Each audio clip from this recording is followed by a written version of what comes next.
대한민국을 사랑하고 대한민국의 문화를 사랑하는 독립운동가 후손 이규혁입니다. 우리는 한대성 기후와 논현기성 지형으로 인하여 두껍고 부드러운 것을 선호하는 조용 감각을 가지고 있다는 것을 살펴보았습니다. 한국의 성곽의 석축을 보면 모서리가 없는 원형지의 둥금의 감각을 느낄 수가 있습니다. 반면에 일본의 오사카 성의 석축을 보면 쌓아 올린 모서리는 예민하고 섬세한 솜씨의 감각으로 만들어져 마치 칼날과 같이 날이 서 있는 느낌입니다.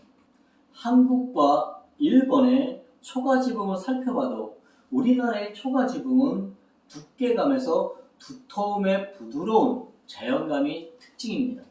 그러나 일본의 초가는 오사카 성의 석축과 동일한 모서리의 날카롭고 섬세한 솜씨의 감각을 보여줍니다. 일본의 칼날같이 날카로운 모서리의 감각은 보는 사람으로 하여금 긴장감을 초래합니다.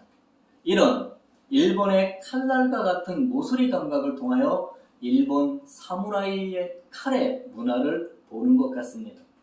우리는 두 나라의 석축과 초가지붕의 비교를 통하여 미적 개념이 얼마나 다른지를 명확히 알 수가 있습니다. 그럼 한국과 일본, 중국의 조형성을 구체적으로 살펴보겠습니다. 사진은 우리가 쉽게 보는 한옥의 기둥과 대들보 석가래의 모습입니다. 이 구조물을 보면 마치 우리의 뒷동산에 있는 나무가 필요한 크기에 맞춰 절단하여 필요한 곳에 그냥 놓여 있는 것 같습니다.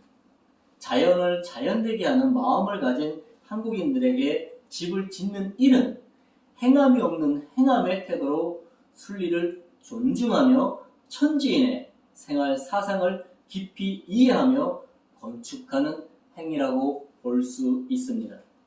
이런 자연 중심주의의 미적 개념을 갖고 있는 우리는 비록 산의 나무를 인간의 행위로 건물을 지었지만 인간의 꾸밈을 최소로 하고 본디 자연 상태로 되돌려 놓은 환원의 미학이라 할 수 있습니다.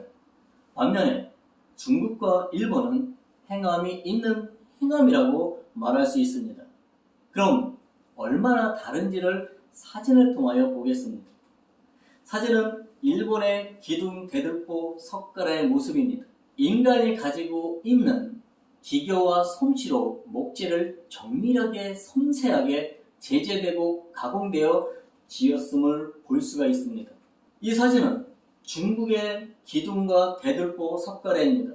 일본과 마찬가지로 정밀하게 가공하였을 뿐만 아니라 오칠까지 한 것을 볼 수 있습니다. 중국이나 일본의 조형적 마감에서 인간의 기교를 극한까지 발휘하여 더 이상 장인의 솜씨가 더 가해질 여지가 남아있지 않은 한계에 도달해서야 비로소 작업이 끝난 것입니다. 그러나 조형적 마감은 더 다듬으면 다듬을수록 인간의 마음과 생각과 태도가 지나치게 개입되고 덜 다듬으면 원시적 무태로 공예적 가치가 이르지 못하여 미적 가치를 잃어버리게 됩니다. 그래서 우리는 스스로 그러함과 인위적 감각의 한계 상황에서 손을 떼므로써 인간과 자연 사이 중에 자리매김함으로써 화를 이루고자 하였던 것입니다. 이것이 중화의 미학인 것입니다. 중국이나 일본이 중화를 말하나 실제에서 지각상 어디에도 기교가 지나쳐 중의 위치를 잃고 교가 살아있어 중화의 미학은 찾아볼 수 없습니다. 한옥의 조형정신은 인간과 자연 사이에서 어느 곳에 치우침이 없는 중용의 위치에 예의 미적 가치를 두고 있습니다. 일본과 중국이 우리나라와 확연히 다름을 느꼈을 것이라고 생각합니다. 규격화되고 잘 가공된 목재로 집을 짓는 것이 이러한 부재로 집을 짓는 것보다 훨씬 쉽고 수월했을 것이라고 생각합니다.